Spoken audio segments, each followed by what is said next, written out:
This video is brought to you by Squarespace, the all-in-one platform which allows entrepreneurs to create and customize their own personal or professional website. More on Squarespace later in the video. So hello and welcome to another episode of Geographics. I'm your interim host Karl Smallwood, and today we're talking about the Gobi Desert, Asia's growing natural threat. And something I like to point out in Geographics, Biographics and Top 10s videos is that these are a team effort. Sure, I'm the person you see on screen, unless Eric's presenting a video, in which case, hi Eric, he edits these sometimes, but yeah, before I even get my eyes on a script, at least half a dozen people's hands have touched it, including of course the original author, who in this case is one Dustin Koski. Follow them at the social media links provided below, but before that, let's get to it.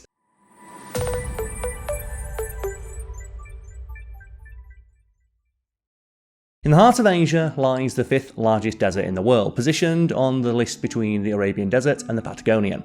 It's situated in the northern regions of modern China and the southern regions of Mongolia. As such, it was the birthplace of what was, for a time, the greatest empire in world history. Today, it lies alongside some of the greatest powers in the world and provides an enduring danger to hundreds of millions, if not billions of people. So let's size up this region that has made and threatens global superpowers.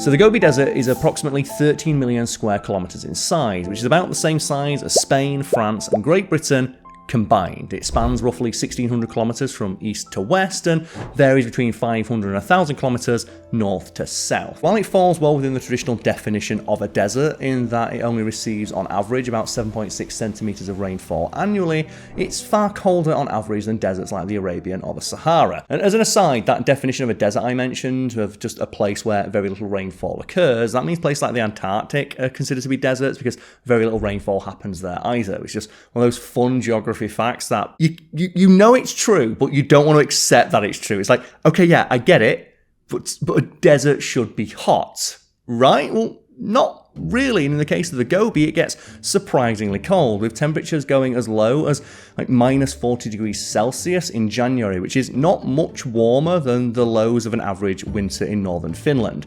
Consequently, snowfalls are not only fairly common in the Gobi Desert, averaging about 200 millimeters annually, so it gets almost as much snow as it does rain. The snow often lasts much longer than the few hours that Saharan snows have been known to endure before evaporating. That's not to say the Gobi Desert is mostly notable for its cold. During summer months, it often reaches temperatures of 45 degrees Celsius, which is only 5 degrees Celsius cooler than the Sahara at its absolute worst, so both extremes of temperature can occur there. The primary reason for these temperature extremes, though, is that the Gobi Desert is mainly composed of plateaus, which rise much higher above the sea level than those of other deserts. To the west, you have the Alashan Plateau, which largely extends into southern Mongolia, and then to the east, you have the Ulan Charbu, the Hulun Beyo, and the Zilin Gol. Hopefully I pronounced all of those correctly. Thankfully, the author did provide me with pronunciation guides for words I may not be familiar with, so shout out to Dustin Koski on that one. The Alashan Plateau in particular averages about 1,500 meters above sea level. By contrast, the average height of the Sahara Desert is between 300 and 400 meters above sea level. Although many people reflexively think of sand dunes when they picture deserts, most of the Gobi Desert defies such expectations. That's not to say there aren't any sand dunes. Dunes have been known to reach heights close to those of skyscrapers in modern cities. For example, there have been ones that have been as high as 365 meters tall, which is just a few meters shy of the height of the Empire State Building. And they were found, for anyone curious, in the Badain Jaran area of the Alashan Plateau in the northern section of the desert we mentioned previously. But overall, sand dunes only cover between 5 and 10% of the Gobi Desert.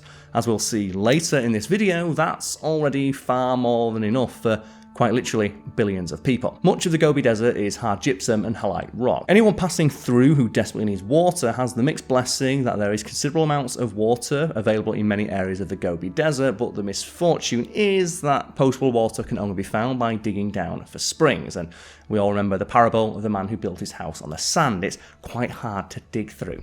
In addition to being distant from any ocean coast, the Gobi is nearly entirely encircled by mountain ranges which act as rain shadows, a region where the the peaks of a mountain range prevent water vapours from reaching the lands beyond. Along the south are the Kilian and Yin Mountains, and on the west are the Altai Mountains, opposite the Great Kingshan Mountains on the east. Again, thank you for the pronunciation guides on that one, Dustin. Of those ranges, the southern mountains allow the most precipitation when the monsoon season provides runoff. Cambridge University reported that even though there has been a significant glacial retreat in the mountain ranges surrounding the Gobi, there was only a 5.5% increase in runoff to the arid lands. So, yeah, things aren't great there. But let's move on to something else.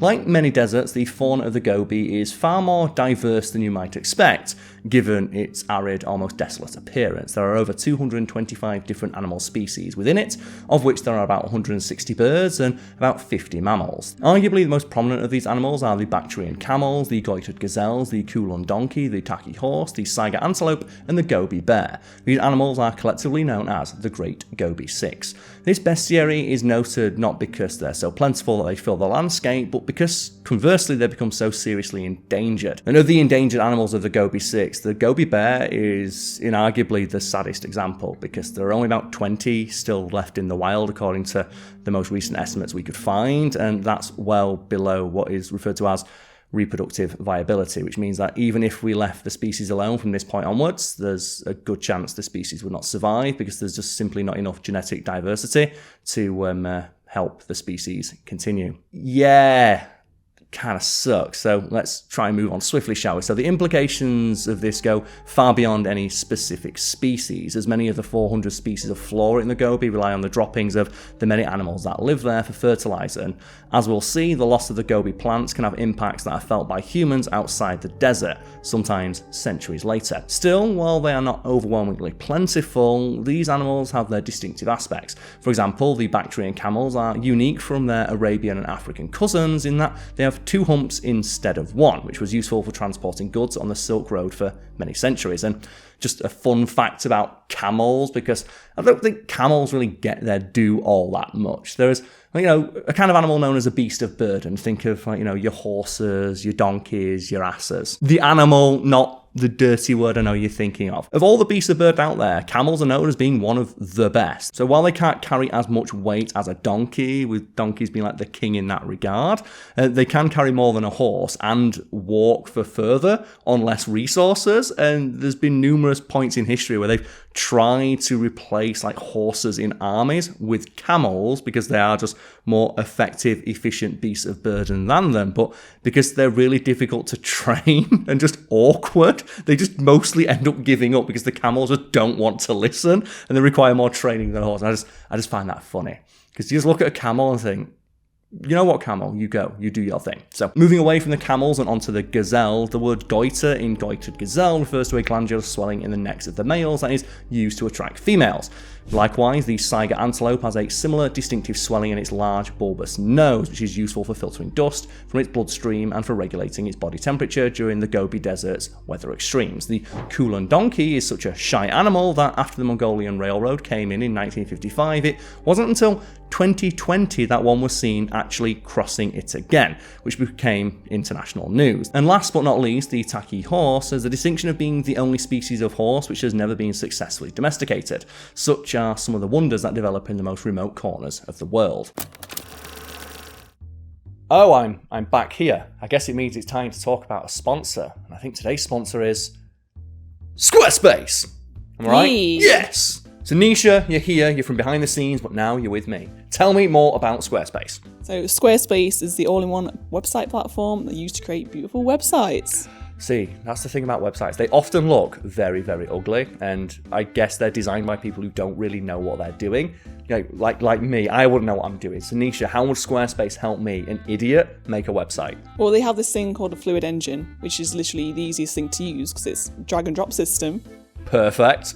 Oh no, that's not dropping, that's just throwing. No, the poor sheep. Drag and drop. Perfect. Anyone can do that. So you can literally customize a website anyhow you want. But also, if you are horribly uncreative like myself, you can just pick one of their templates and change the colours and think, I made this. You can also make use of their blogging tools, so you can share your stories, photos, videos, and updates. So you can make a website dedicated to the most important thing in the world, yourself. Always look after number one, folks.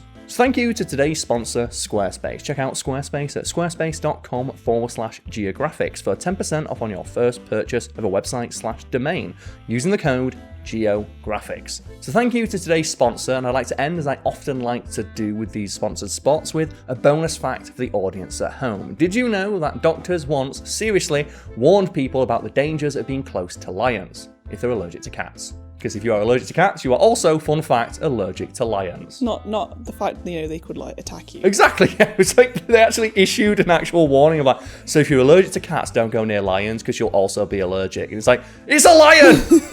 I want to pet it. But that's a story for another day.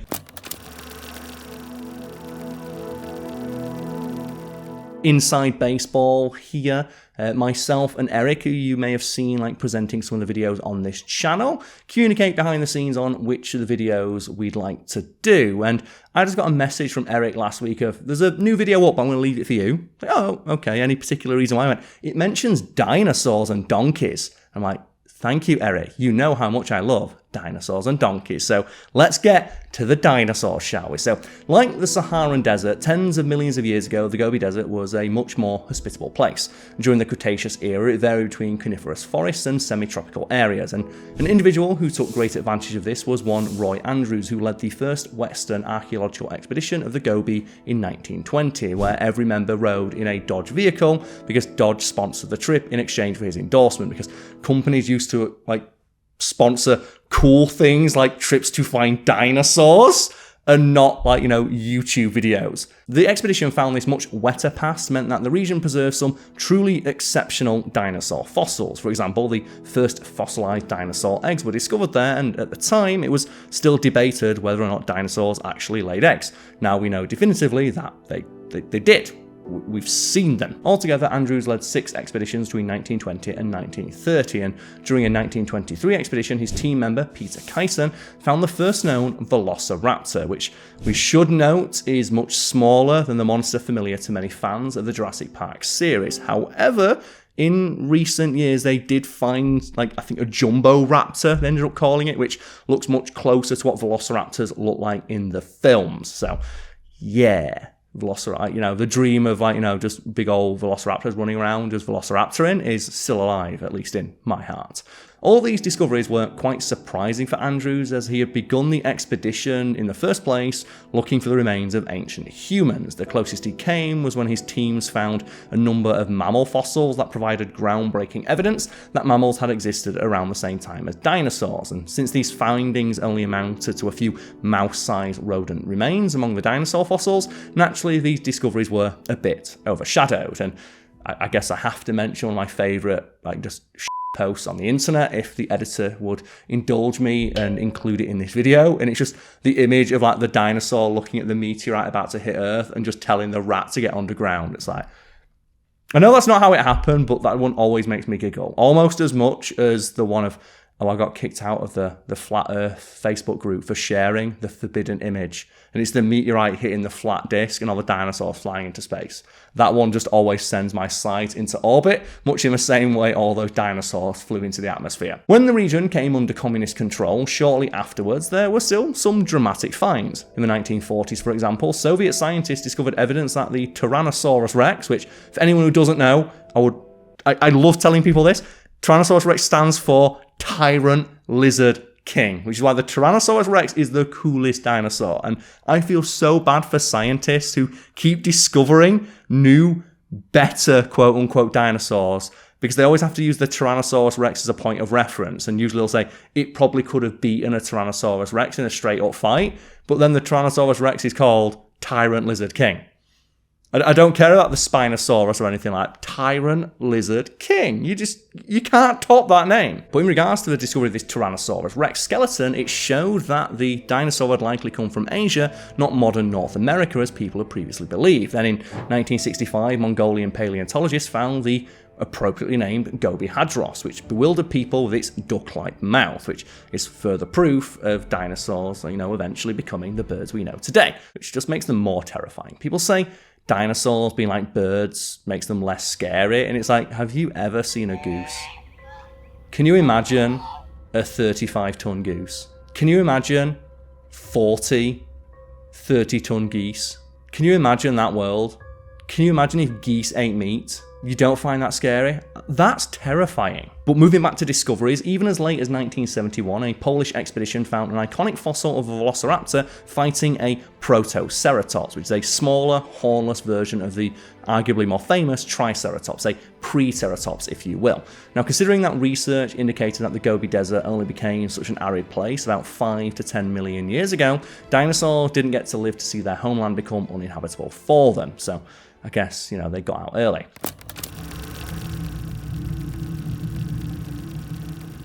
Geological evidence excavated in 1993 from the Sargon Agui, which is known as the White Cave in Mongolia, suggests that people have been passing through the Gobi Desert for about 35,000 years. Limited agriculture came 20,000 years later, and domesticated animals about 11,000 years after that. Beginning with the Chinese Han Dynasty, the desert was a crucial leg of the aforementioned Silk Road.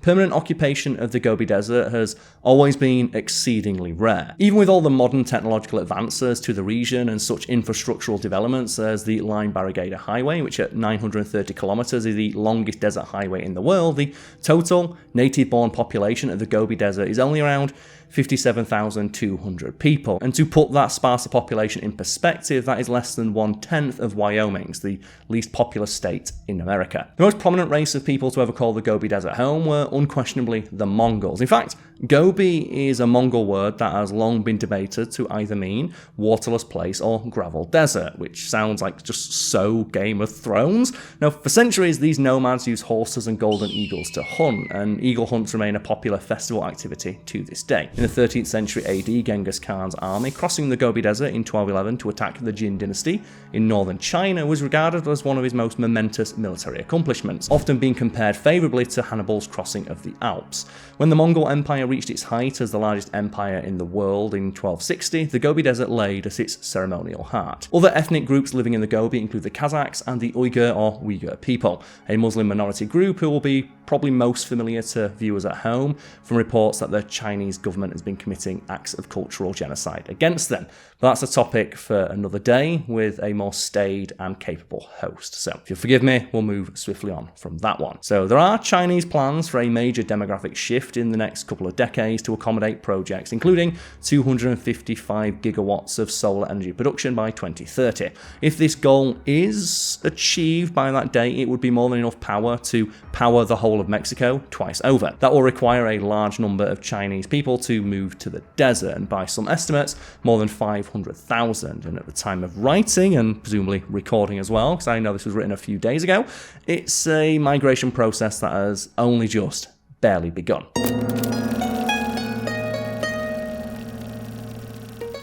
The Gobi was the primary site of one of the most significant campaigns in Chinese history. Beginning in 3rd century BC, a confederation of nomadic raiders calling themselves the Xiongnu regularly raided China, and when the Chinese attempted to retaliate, the Xiongnu only needed to retreat back across the Gobi to the elusive Zhaojin fortress to shake their pursuers. In 119 BC, Emperor Wu of the Han Dynasty sent a reported 150,000 soldiers heavily laden with a supply train to put a stop to the raids in what became known as the Mobier Campaign. Weighed down by the very wagons that made their passage possible, the Xiongnu cavalry attacked the weary troops and initially laid waste. It was only by circling their wagons and firing barrages of crossbow bolts that the Han military was able to counter the attack. Then the Chinese took the initiative when the commanding general, Wei Qing, ordered his cavalry to ride around the enemy flanks and double envelop them. Although the Han army cemented the victory by destroying the fortress that was so important to the Xiongnu, the war dragged on until 89 AD, and it largely ended because the Xiongnu were split by civil war. Many to the west became the Huns that would eventually threaten the Roman Empire. Still, the hard-won victory would allow the Han Dynasty to create the basis for one of the most enduring empires in world history. Now, both the Xiongnu and the Chinese left a number of forts that survive to this day in the Gobi. The most prominent is the Xiongnu's fortress at Gaoshan, which grew into a vibrant city because of its vital position near an oasis on the aforementioned Silk Road. It became the capital city for the Uyghur Kingdom circa 850 AD, lasting until it was conquered and emptied out in 13th century AD century by the Mongols. Now, on the Chinese end, the most significant Gobi fort was easily Jiayuguan, which was for a time effectively the end of the Great Wall of China. By surviving accounts, to be stationed there was one of the most miserable assignments a Chinese soldier could receive. The location was so isolated that stories circulated of guards being driven mad by boredom and the constant howlings of the desert winds. Superstitious fears spread that malevolent spirits waited in the desert, wanting to lure the soldiers to their doom by impersonating their comrades' voices as they called for help. This is something that noted explorer Marco Polo would devote passage of his book, The Travels of Marco Polo, to. The main respite for soldiers was said to be sneaking to the city of Suzhou, and that was some 20 challenging miles away. Today, both Gaochang and Jiayuguan are popular tourist attractions, though you wouldn't think a fortress with a reputation for being so torturously boring that people would just walk into the desert and die would be all that appealing a location to visit. And before I move on, I feel compelled to talk more about that whole desert wind spirit thing, because I'm not sure if we'll be able to put a clip in, but you can certainly find examples out there of people who've recorded the sound of the sands, whether it be the shifting of sand dunes or just howling desert winds. And they are terrifying. And I can just imagine if you were a superstitious, person living a couple hundred years ago and you were told that those noises were the wails of the dead, I can see why you believe that, because you can almost hear there's an eerily almost human element to some of those recordings, which again, if we can't put a clip in of, you can find by just Googling sound of the sands or, the noise that sand dunes make here on YouTube. After you've watched this video, like, comment and subscribe, of course. So moving on to more modern times, during the Second World War, the Gobi Desert became the base of operations for one of the more, shall I say, bizarre units in military history, the Sino-American Cooperative Organization. The group's primary function was to perform weather monitoring for the US Navy and intercept Japanese code messages, but they also raided Japanese occupying forces and trained Chinese peasants in guerrilla warfare. They would be the only American troops to serve under Chinese command, specifically General Dai Li. The Americans heard many rumors before meeting him and ultimately claimed that he was actually an honest and agreeable commander. During one engagement with Japanese troops, they fired bazookas at armoured vehicles while on horseback. And it's also worth pointing out this happened at the height of summer, so all of the soldiers were naked to cope with the desert heat. And they weren't naked all the time, they would wear heavy sheepskin clothing in winter, but at this time they were naked and on horseback firing bazookas. And understandably, the American High Command that they directly reported to were like, hey, this doesn't sound right, because they couldn't believe that, the Japanese had been rebelled by naked Navy personnel on horseback, on land, firing bazookas, but that's what happened. And the SACO only suffered one death during the course of the war, and there was also one soldier who was taken prisoner, but he ultimately survived the war as well. And this will be a fascinating story for a dedicated Biographics video, but before I move on, I should note that their ranking American officer, Captain Milton Miles, described his service with them as the most significant of his career, although he would later concede that he was also one of the oddest. Moving on, speaking of Chinese military oddities, the Gobi Desert also hosts one of China's more ominous deserted cities. And the fact that I can say one of China's most ominous deserted cities is already an ominous statement in of itself. And if we haven't already done a Geographics video on China's ghost cities, no doubt there is now an author in the background working on one, because I would love to either cover that or watch Eric cover it, because China's ghost cities are just, it's compellingly weird viewing. But inarguably the most ominous is one known simply as 404, and this was a city developed to support the, and I hope I pronounce this correctly, Jiayuguan Atomic Energy Complex, the place where the Soviet Union helped the People's Republic of China develop their nuclear arsenal beginning in 1955. Now, by 1984, it produced more than 900 kilos of weapons-grade plutonium, more than enough for 100 nuclear bombs, before its output was converted to nuclear energy production instead. As isolated and inhospitable as it was, and even though 404 had a population of 50,000 at its height, as soon as nuclear weapons demands were met, people began abandoning the town in droves. Notably, Soviet scientists had departed from the site only a few months into the complex's construction over discomfort over the location. And these were Soviet-era scientists in the 50s and 60s. Li Yang, a longtime resident photographer and author of 404, The City Left Behind, claimed that the place was just really boring. Like, so boring, in fact, they didn't have a movie theatre, just a one-room zoo, which sounds just so depressing, and a couple of small arcades. In August 2006, almost everyone voted to be moved out of the town. Considering all the stories of uneventful outpost life that ended badly, the old saying seems to be just as true for the Chinese military as it is for everybody else living there, at least in the Gobi Desert. War is long periods of boredom, punctuated by moments of sheer abject terror.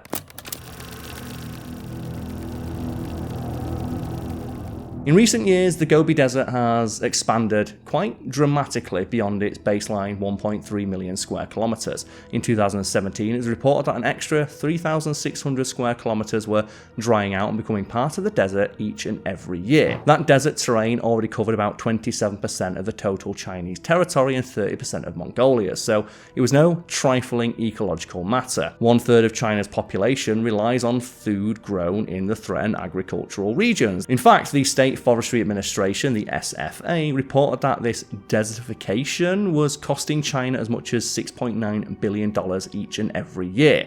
Most significantly of all, from a symbolic perspective, is what the expansion has meant for the Chinese capital of Beijing. The Tianmo Desert region, a 200-acre area of sand dunes, traditionally sits about 90 kilometers away, but recent desertification has caused such environmental hardships as the formation of enduring sand dunes just 44 kilometers away from the capital, and they're estimated to be getting 3.2 kilometers closer every single year. And I can only think of the blob right now. Anyone seen the blob? It's just this giant, amorphous, nondescript pile of an element that's just creeping closer to a large population centre, and they don't seem to be able to do anything to stop it. And the reach of these monstrous dunes is quite formidable. For example, there was even a sandstorm in the capital of Beijing in March 2021, contributing to the city's already critically low air quality. Clearly, the expansion of the Gobi Desert will not let itself be ignored. It's getting closer each and every year. The People's Republic of China has never been a passive governing body, to put it lightly. Beginning in 1978, long before global warming or climate change became a hot-button topic discussed on global stages, the SFA began the 3 North Shelter Belt project with the stated goal of circling the 4,500-kilometer border that China shares with the Gobi Desert with a 16-kilometer wide barrier of trees. This mass of trees would become colloquially known as the Great Green Wall. By 2017, there had been an estimated 66 billion trees planted, and for comparison's sake, the citizens of the United States planted about 2 billion trees during the same time. Unfortunately, this effort has been far from a complete success. According to a 2004 study, due to improper methodology in planting, a poor choice of species to plant, and exacerbating climate problems, only about 15% of the trees that have been planted since 1978 were still alive. Which admittedly means there's about 10 billion trees left, but 10 billion is a lot less than 60-some billion. Admittedly, in the early days, the methods used were quite improper and some would say rudimentary, to the extent that many plantings, if you can call them that, were just seeds being dumped out of the back of military planes. For example, at another point in time, almost 1 billion trees were lost to a beetle infestation. More corruptly, there were reports that many rubber trees and other plants were selected for their commercial applications rather than their ability to stop the desert spreading, so they'd cut them down for lumber and the like, which just exacerbated the problem further. Because not only were these trees going to be cut down anyway, they were wholly unsuitable for the task of preventing the desert from encroaching on where people live, because they just absorb mass amounts of water before being cut down, which contributed to the desertification they were literally intended to stop. So yeah, kind of sucks. So all of this was allowed to occur more or less under the SFA's nose. Jennifer Turner, the Chinese Environmental Forum Director for the Wilson Center, which reports to 5,000 government and business organizations involved in Chinese climate research, criticized the programs. And this was epitomized by the fact that while many of the trees were planted in elaborate ceremonies, there was almost no aftercare thought about, and most of the trees were neglected or abandoned soon thereafter, resulting in, as mentioned, the very desertification they were designed to stop. Still, admittedly, every major process comes with some degree of trial, error, and corruption, at least when governments are involved. Many of the millions involved in fighting the expansion of the Gobi Desert have taken the harsh lessons to heart and, shall we say, adjusted their approach. In fact, other nations have benefited from the Great Green Wall's failings.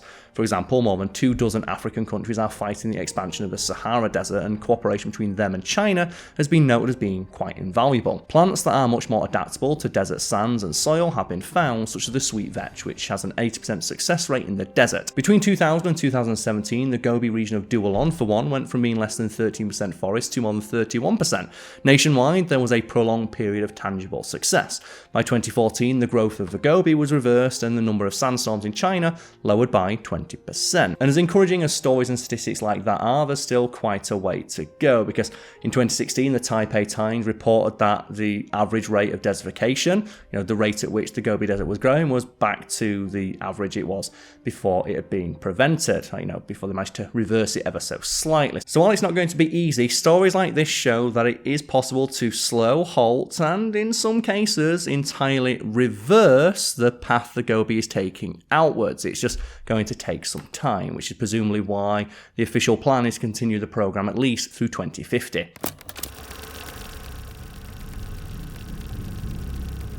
So while many people would be quick to blame the growth of the Gobi on climate change brought about by air pollution and the like, evidence indicates that past mistakes caused this problem in a more direct manner. It's not to say climate change isn't contributing to it, it's just that there's also other stuff we've done that's also caused it, because we ruin everything. So in the immediate wake of the Second World War, China fell into a civil war between the nationalist forces of Chiang Kai-shek and the communists under Mao Zedong. This brought about with it a massive increase in lumber and livestock production that continued pretty much unchecked into the 1950s and left the soil hazardously dehydrated. Essentially, China repeated the mistakes of the United States in the Great Plains that caused the Dust Bowl environmental disaster of the 1930s. It actually got so bad that the forests that comprised roughly 20% of China's territory in 1700 AD were reduced to less than 10% of China by 1949. By 2021, even with all the desert growth and all the setbacks to reforestation programs, the amount of China covered in forests is up to roughly 25%. So actually more forests, but there's also quite a bit of desert there as well. So if wider climate change is a more significant contributor than many skeptics will admit, then an economic boom presenting itself in the Gobi section of Mongolia is all the more ironic. Beginning in the early 2000s, the government of Mongolia began authorizing massive mining projects for recently discovered deposits of valuable minerals. In terms of copper, you have what's known as Turquoise Hill, the largest copper mine in the world, but more significantly, there is a lot of coal. And I really hope that Dustin was on the ball with phonetic spellings of the various words I may be unfamiliar with here, because this next Mongolian word is a doozy. So just, if you want an idea of just how much coal is in the Gobi Desert, you only need to consider the Tayvan Tolgoi mine in Omnom Gobi. It's a region of the southern Gobi Desert, which is the largest coal deposit in the entire world, which is estimated to contain some 6 billion tons of coal. And it's estimated that there is actually 1 trillion tons of coal that could be mined just in the Mongolian areas of the Gobi Desert alone. And reckless mining practices have already been known to be disastrous for snow leopard populations, because, we can't move on, from just the animals just getting endlessly just done over by humans, without mentioning that, just leopards are also having to deal with all this stuff as well. So their numbers have dropped as low as less than 1,000. So even as China is pushing forward with massive green energy programs, such as massive solar plants, Mongolia is being converted to, and I'm going to give the author props here, Mongolia. And even aside from things like coal fumes, the mining is promising to expand the Gobi Desert because it's an extremely water consumptive process. So yeah, the Gobi is likely to get a lot bigger before we're able to stop it. And the Gobi Desert's vast terrain has hosted unique dinosaurs, fascinating tribes, endangered animals, dramatic military encounters, and has desolated armies. It's also offered great riches and threatened ecological catastrophe. The fight to contain it has been a very arduous one, but the environmentalists, farmers, and government agents conducting it have shown great tenacity and adaptability. No nation can afford to ignore the Chinese people's plight to plant the trees in its Great Green Wall, or preserve its vulnerable species of flora and fauna, especially not the People's Republic of China itself. So I hope everybody enjoyed this video and found it informative, educational, and entertaining. I do apologise if any pronunciations of Chinese, Mongolian, or other words were incorrect. As mentioned, I tried my best, and Dustin Koski did provide me with pronunciation guides where possible, but if I did make any mistakes, I can only wholeheartedly apologise and promise that I will try my best in the future. future. But yeah, if you enjoyed the video, leave a like, a comment with feedback, suggestions, ideas for other topics to cover, subscribe for more content like this, and as I always like to say to everybody watching at home, go out there and have the day that you deserve. Cheers.